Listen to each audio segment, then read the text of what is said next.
Well, good morning, friends. I was talking to a friend yesterday, and in the course of our conversation, a poem that I wrote a while back ago, back in like September of last year, came to my mind, and I said, "Oh, I'm going to go dig it up, and I'll bring it." And this morning, I pulled it out and I read it again. I said, "Oh, that's good for me too, and it's good for all of us." So I thought I would share it with you. It's called "Ask the Bridled" or "The Muzzled."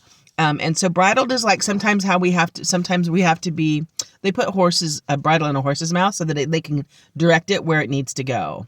And then also sometimes in our lives or in our relationships, we have to also bite our tongue. So not only bridled, but also muzzled in the sense of hold your peace, don't bark, don't leash out, don't render evil for evil, endeavor to keep the unity of the faith and be at peace, right? And hold your peace. So anyway, in that context, I hope that you'll enjoy this. Ask the bridled and the muzzled. I seek not to be understood, but I seek to understand. And yet I don't just get how things get so quickly out of hand. For I am an easygoing soul, and reasoning together is what I know. Peace is my life, and harmony my goal. Keeping relationships strong and tender hearts whole. I know it's easy in a crazy world to become frustrated. Things can happen and we soon find that we get aggravated. It's important then to step away and to simply breathe.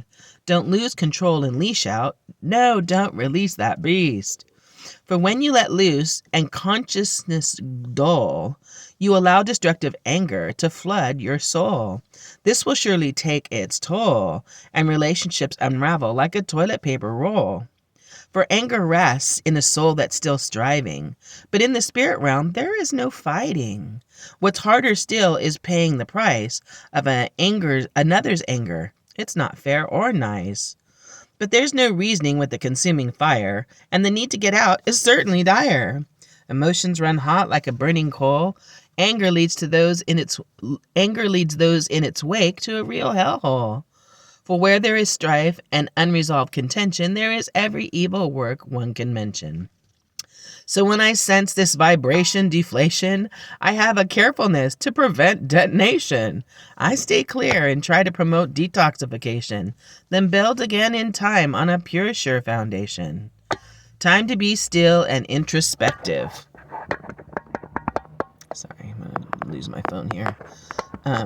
Get peace back with eternal perspective. You'll save yourself from things destructive and put your energies to something life-giving and constructive. Things to consider in the long run. Gotta love all truth. That's a hard one.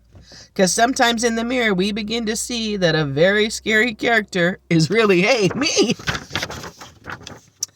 A blind spot or a hard place in our hearts gets revealed. Not for our destruction, but so that it can be healed. One thing I know when it comes to me, self-help ain't what it's cracked up to be. This too is a great mystery where one is two eternally. We are part of God's family. If I stop and just look around, help in various ways can be found. Love and support, yet still imperfection, because at the end of the day, there's a needed resurrection, and we're all still under construction. It's messy and you get dirty, and there's lots of dust, and a deep foundation is surely a must. Without it, we'll grow weary, we'll get angry, even cuss, blame others and slander, and put up a fuss. On the other hand, we find mutual respect, where kindness and courtesy you can detect. Collaboration and communication is fanned, and the humble of heart wash feet and extend hands. It's a tall order, this living out loud. Sorry, I'm trying to fix my phone. My little handheld won't hold today. It's a tall order, this loving out loud, not for the faint of heart, the fair-weathered or proud. But I am one in a difficult equation, but my spirit knows the answer. It's a love invasion. Today love looks to me like silence. For this, on God's spirit, I need reliance. Love has many different faces, travels many different places, leaving loving kindness traces. Meekness matters, and humility is key. No place for haughtiness, but instead a bended knee. For every heart and soul can discern when they are loved. It's not rocket science, don't need a message from above. Equally, one can tell when messages are mixed, for selfish service and giving aren't the work of a narcissist. These are ways to put this tendency in all of us to rest. But be considerate of others, practice kindness and seek to bless. So I hope that you enjoyed that. Sorry for all that wiggling around. I have to fix this little handheld thing here. But have a great and glorious, love-filled, and victorious day, friends. Know I am praying for you. Pray for me too. And be the best you today. God bless you and yours. Bye for now.